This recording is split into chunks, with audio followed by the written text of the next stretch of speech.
코로나19 사태로 인해 경기 침체 우려가 커지면서 기업들의 긴장감도 어느 때보다 고조되고 있습니다.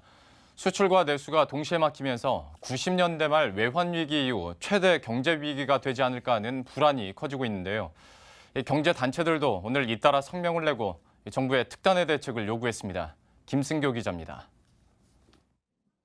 코로나19 사태로 시름하고 있는 산업계를 대변해 경제 관련 단체들이 긴급 호소문을 냈습니다. 박용만 대한상공회의소 회장은 오늘 코로나19로 어려워지는 분위기와 추세를 꺾으려면 추경 규모를 대폭 늘리는 등 특단의 대책이 필요하다며 추경 규모 확대 등이 담긴 경제 충격 극복 방안을 정부에 공식 요구했습니다. 건의안은 8대 분야 30개 과제가 담길 정도로 구체적이고 절박합니다. 우선 추경 규모를 기존 1조 7천억 원에서 대폭 확대해달라고 요구했습니다. 상위는 이번 추경 규모는 2009년 글로벌 금융위기 당시 편성된 28조 원에 크게 미치지 못할 뿐만 아니라 성장률 하락 방어 효과도 0.2%포인트에 불과하다고 주장했습니다.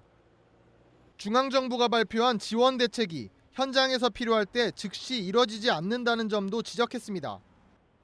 비상 상황임에도 현장에서는 관료주의적 절차와 요구가 개선되지 않고 있는 것을 직접 비판한 겁니다.